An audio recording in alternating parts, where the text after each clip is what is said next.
तर मित्रांनो, पुन्हा एका नव्या फ्रेश व्हिडिओमध्ये आपले स्वागत आहे आणि आज आपण मागच्या व्हिडिओपेक्षाही जास्त महत्त्वाचे जीके प्रश्न पाहणार आहोत, जे आपल्याला महाराष्ट्रातील प्रत्येक भरतीसाठी अतिशय उपयुक्त असणारे प्रश्न राहतील। त्यामुळे या व्हिडिओला सुरूपासून शेवटपर्यंत जरूर पाहायचा आहे आणि त्याच्यानंतर जर व्हिडिओ आवडला तर प्लीज या व्हिडिओला एक लाईक करायचा आहे। लाईक केल्याशिवाय जायचं नाही, कारण आपला एक लाईक मला खूप मोटिवेशन देतो आपल्यासाठी अशाच प्रकारचे व्हिडिओ पुढेही बनवण्यासाठी। आणि आपल्याला या चॅनलला जरूर सबस्क्राइब ही करून घ्यायचं आहे, जेणेकरून आपल्याला अशाच प्रकारचे व्हिडिओ समोरही एकदम फ्रीमध्ये पाहावयास मिळत राहतील। व्हिडिओला सुरुवात करूया। सर्वात पहिला जो प्रश्न आपल्या समोर आहे तो पाहूया आणि जो प्रश्न आहे तो मित्रांनो असा आहे, प्लॅन्ड इकॉनॉमी ऑफ इंडिया पुस्तकाचे लेखक कोण आहेत ते सांगायचं आहे। प्लॅन्ड इकॉनॉमी ऑफ इंडिया या पुस्तकाचे लेखक कोण आहेत ते सांगायचं आहे मित्रांनो। ऑप्शन क्रमांक 1 योग्य राहील। एम विश्वेश्वरैया हे प्लॅन्ड इकॉनॉमी ऑफ इंडिया या पुस्तकाचे लेखक आहेत। पुढचा प्रश्न, रवींद्रनाथ टागोरांनी खालीलपैकी कोणते पुस्तक लिहिलेले नाही ते सांगायचं आहे मित्रांनो। रवींद्रनाथ टागोर यांनी खालीलपैकी कोणते एक पुस्तक लिहिलेले नाही ते सांगायचं आहे मित्रांनो। तर ऑप्शन क्रमांक 3 योग्य राहील। चिदंबर हे पुस्तक रवींद्रनाथ टागोर यांनी लिहिलेले नाही आहे। पुढचा प्रश्न, खालीलपैकी कोणत्या राज्यात एरंडीचे उत्पादन सर्वाधिक होते ते सांगायचं आहे मित्रांनो। खालीलपैकी कोणत्या राज्यात एरंडीचे उत्पादन सर्वाधिक होत असते ते सांगायचं आहे मित्रांनो। तर ऑप्शन क्रमांक 1 योग्य राहील। गुजरात आणि आंध्र प्रदेश या दोन राज्यांमध्ये एरंडीचे उत्पादन सर्वात जास्त होत असते। पुढचा प्रश्न, 2 ऑक्टोबर 1972 रोजी दूरदर्शन केंद्र कोठे सुरू झाले ते सांगायचं आहे। 2 ऑक्टोबर 1972 रोजी दूरदर्शन केंद्र हे कोठे सुरू करण्यात आले होते ते सांगायचं आहे। तर ऑप्शन क्रमांक 3 योग्य राहील। मुंबई या ठिकाणी 2 ऑक्टोबर 1972 रोजी दूरदर्शन केंद्र सुरू करण्यात आले होते। पुढचा प्रश्न, जैतापूर जवळ माडबन येथे कोणता ऊर्जा प्रकल्प उभा राहत आहे ते सांगायचं आहे मित्रांनो। तर ऑप्शन क्रमांक 2 योग्य राहील। अणुऊर्जा हा जैतापूर जवळ माडबन येथे उभा करण्यात येत आहे। पुढचा प्रश्न, महात्मा गांधीच्या अटकेनंतर गुजरातमधील धरासना येथील सत्याग्रहाचे नेतृत्व कोणी केले ते सांगायचं आहे मित्रांनो। महात्मा गांधीच्या अटकेनंतर गुजरातमधील धरासना येथील सत्याग्रहाचे नेतृत्व कोणी केले ते सांगायचं आहे मित्रांनो। तर ऑप्शन क्रमांक 4 योग्य राहील। सरोजिनी नायडू यांनी महात्मा गांधीच्या अटकेनंतर गुजरातमधील धरासना येथील सत्याग्रहाचे नेतृत्व केले होते। पुढचा प्रश्न, खालीलपैकी भारताची कोणती जात संकरित नाही ते सांगायचं आहे मित्रांनो। खालीलपैकी भाताची कोणती जात ही संकरित नसलेली जात आहे ते सांगायचं आहे मित्रांनो। ऑप्शन क्रमांक 4 योग्य राहील। हिरा मोती ही जी जात आहे भाताची तो संकरित नसलेली एक जात आहे। पुढचा प्रश्न, दाल सरोवर कोठे स्थित आहे ते सांगायचं आहे मित्रांनो आपल्याला। दाल सरोवर कोठे स्थित आहे ते सांगायचं आहे। ऑप्शन क्रमांक 1 योग्य राहील। जम्मू काश्मीर या राज्यामध्ये दाल सरोवर स्थित आहे। पुढचा प्रश्न, खालीलपैकी कोणता पदार्थ पूर्णतः अन्न म्हणून ओळखला जातो ते सांगायचं आहे। खालीलपैकी कोणता पदार्थ पूर्णतः अन्न म्हणून ओळखला जातो ते आपल्याला सांगायचं आहे मित्रांनो। ऑप्शन क्रमांक 2 योग्य राहील। दूध हा पदार्थ पूर्णतः अन्न म्हणून ओळखला जात असतो। पुढचा प्रश्न, मानवी डोक्याचे वजन सुमारे किती असते ते सांगायचं आहे मित्रांनो। मानवी डोक्याचे वजन सुमारे किती असते ते आपल्याला सांगायचं आहे। ऑप्शन क्रमांक 2 योग्य राहील। 1400 ग्राम एवढे मानवी डोक्याचे वजन असते। पुढचा प्रश्न, भारतात कोणत्या साली भोपाळ दुर्घटना झाली आहे ते सांगायचं आहे मित्रांनो। भारतामध्ये कोणत्या वर्षी भोपाळ दुर्घटना झालेली आहे ते सांगायचं आहे।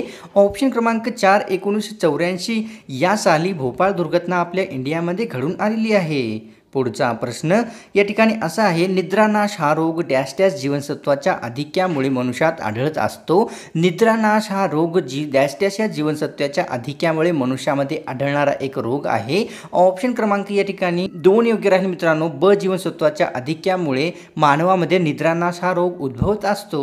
पुढचा प्रश्न, या ठिकाणी रिव्होल्युशनरी हे पत्रक कोणी सुरू केले ते सांगायचं आहे मित्रांनो। रिव्होल्युशनरी हे पत्रक कोणी सुरू केले आहे ते सांगायचं आहे। तर ऑप्शन क्रमांक 2 योग्य राहील। सत्येंद्रनाथ सन्याल यांनी रिव्होल्युशनरी हे पत्रक सुरू केलेले आहे। पुढचा प्रश्न, खालीलपैकी कोणता रोग गरोदर स्त्रीला घातक ठरू शकतो ते सांगायचं आहे मित्रांनो।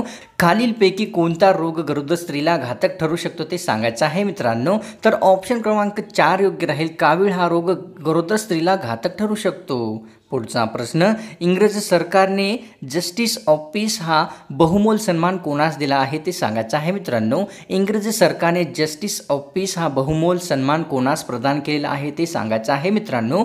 ऑप्शन क्रमांक 4 योग्य राहील. नाना शंकरशेठ यांना जस्टिस ऑफ पीस हा बहुमोलाचा सन्मान प्रदान केलेला आहे.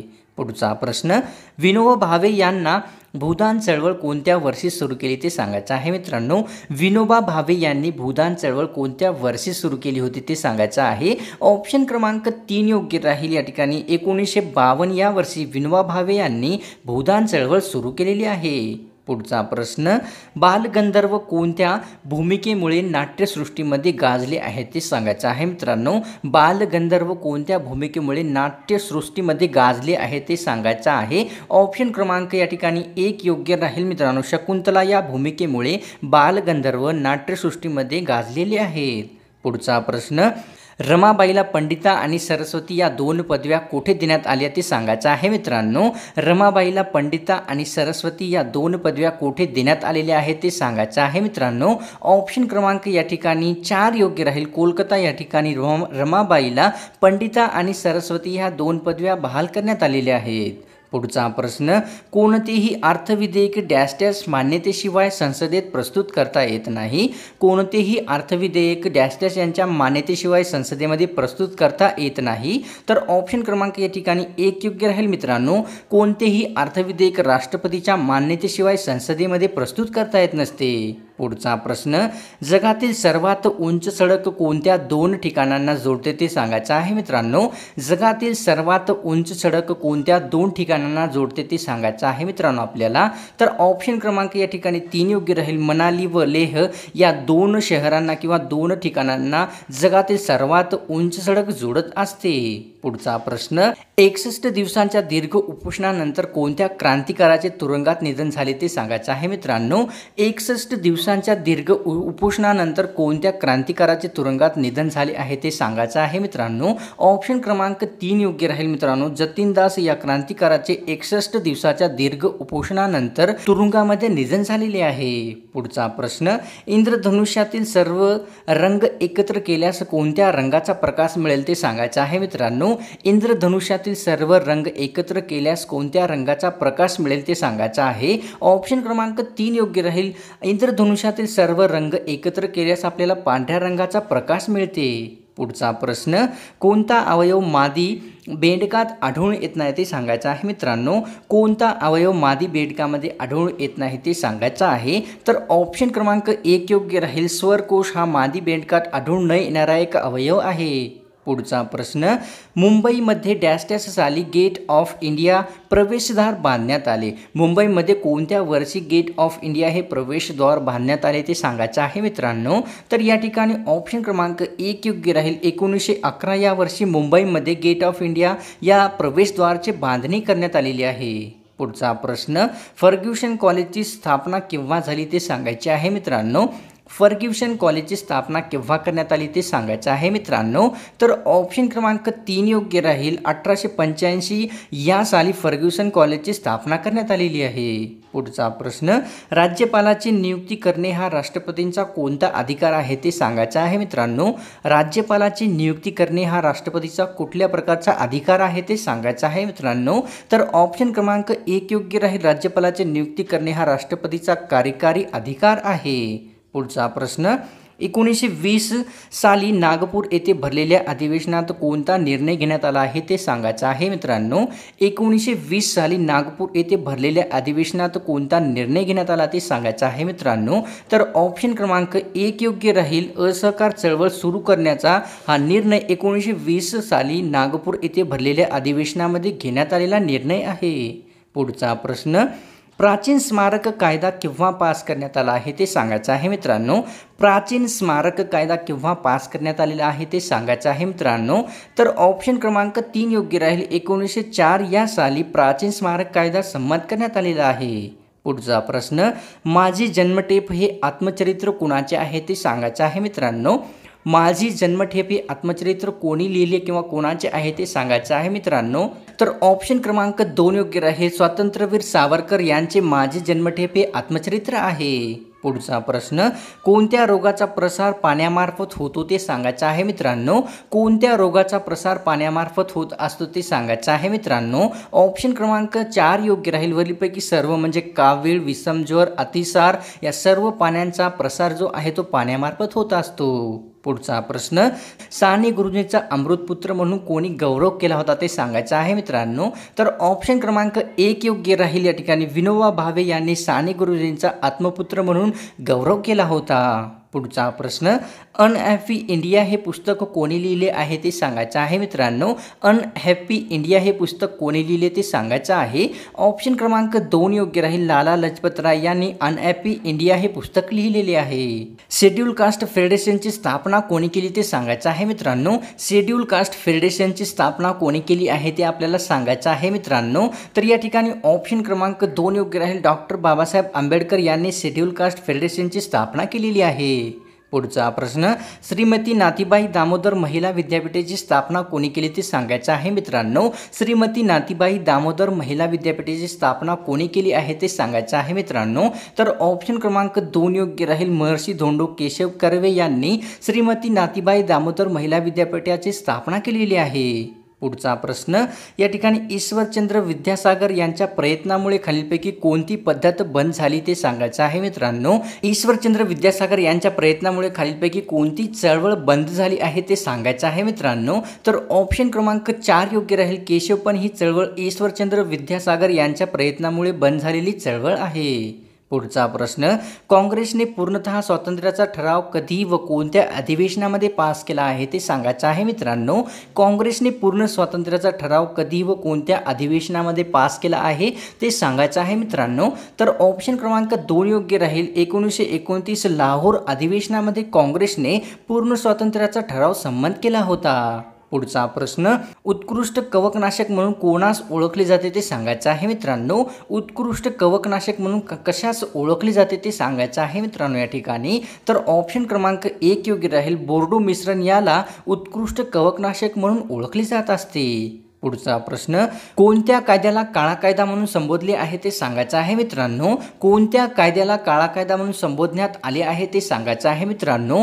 तर ऑप्शन क्रमांक 4 योग्य राहील. रौलट ॲक्ट या कायद्याला काळा कायदा म्हणून संबोधण्यात आलेले आहे. पुढचा प्रश्न, माउंट बॅटन योजना कोणत्या दिवशी जाहीर करण्यात आली ते सांगायचं आहे मित्रांनो. माउंट बॅटन ही योजना कोणत्या दिवशी जाहीर करण्यात आली होती ते सांगायचं आहे मित्रांनो. ऑप्शन क्रमांक 3 योग्य राहील. 3 जून 1947 रोजी माउंट बॅटन ही योजना जाहीर करण्यात आली होती. पुढचा प्रश्न, झास्कर, लडाख व काराकोरम पर्वतरांगा स्थान कोणत्या हिमालयात येतात ते सांगायचं आहे मित्रांनो. झास्कर, लडाख, काराकोरम पर्वतरांगा हे कोणत्या हिमालयात येतात ते सांगायचं आहे मित्रांनो. ऑप्शन क्रमांक 2 योग्य राहील. काश्मीरी हिमालयामध्ये झास्कर, लडाख व काराकोरम ह्या पर्वतरांगा येत असतात. पुढचा प्रश्न, सुभाषचंद्र बोस यांनी आझाद हिंद सरकारची स्थापना कोठे केली ते सांगायचं आहे मित्रांनो. सुभाषचंद्र बोस यांनी आझाद हिंद सेनेची स्थापना कोठे केली ते सांगायचं आहे मित्रांनो. तर ऑप्शन क्रमांक 1 योग्य राहील. सिंगापूर या देशामध्ये सुभाषचंद्र बोस यांनी आझाद हिंद सरकारची स्थापना केलेली आहे. पुढचा प्रश्न, भारतात पार्लमेंट मागून घ्यावे अशी इच्छा कोणी व्यक्त केली ते सांगायचे आहे मित्रांनो. भारतामध्ये पार्लमेंट मागून घ्यावे अशी इच्छा कोणी व्यक्त केली होती ते सांगायचे आहे मित्रांनो या ठिकाणी. तर ऑप्शन क्रमांक 1 योग्य राहील. लोकहितवादी यांनी भारतामध्ये पार्लमेंट मागून घ्यावे अशी इच्छा व्यक्त केली होती. पुढचा प्रश्न, कवळ्या उन्हाळ्यामुळे मनुष्यास डॅश डॅश जीवनसत्व मिळत असते. कवळ्या उन्हाळ्यामुळे मनुष्यास कोणते जीवनसत्व मिळत असते ते सांगायचं आहे मित्रांनो. तर ऑप्शन क्रमांक 4 योग्य राहील. ड जीवनसत्व हे कोवळ्या उन्हाळ्यामुळे मनुष्यास मिळत असणारे जीवनसत्व आहे. पुढचा प्रश्न, रक्तातील साखरेवर नियंत्रण ठेवणारा घटक कोणता आहे ते सांगायचं आहे मित्रांनो. रक्तातील साखरेवर नियंत्रण ठेवणारा घटक कोणता आहे ते सांगायचं आहे मित्रांनो आपल्याला. तर ऑप्शन क्रमांक 2 योग्य राहील. इन्सुलिन हा घटक रक्तातील साखरेवर नियंत्रण ठेवणारा घटक आहे.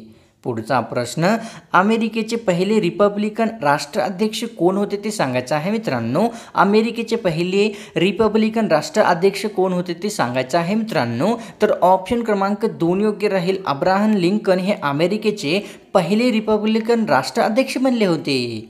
पुढचा प्रश्न, डॅनिश ईस्ट इंडिया कंपनीची स्थापना कोणत्या वर्षात करण्यात आली ते सांगायचं आहे मित्रांनो.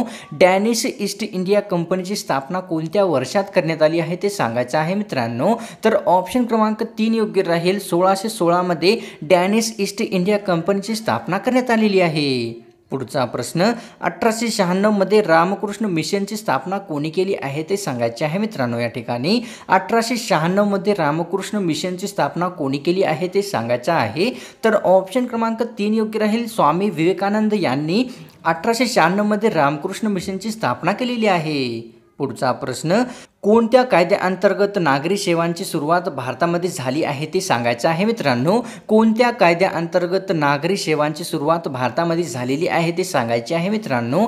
तर ऑप्शन क्रमांक 2 योग्य राहील. चार्टर अधिनियम 1833 या कायद्यानुसार नागरी सेवांची सुरुवात भारतामध्ये झालेली आहे. तर मित्रांनो, आजची व्हिडिओ आपल्याला कशी वाटली या व्हिडिओला एक लाईक करून जरूर कळवायचं आहे. अशाच प्रकारचे व्हिडिओज एकदम फ्रीमध्ये पाहण्यासाठी आपल्याला या चॅनलला आताच्या आता सबस्क्राईब जरूर करून घ्यायचं आहे. अशाच प्रकारची मोलाची व्हिडिओ एकदम फ्रीमध्ये पुढेही पाहण्यासाठी. तर मिळतोय का नाही फ्रेश व्हिडिओमध्ये.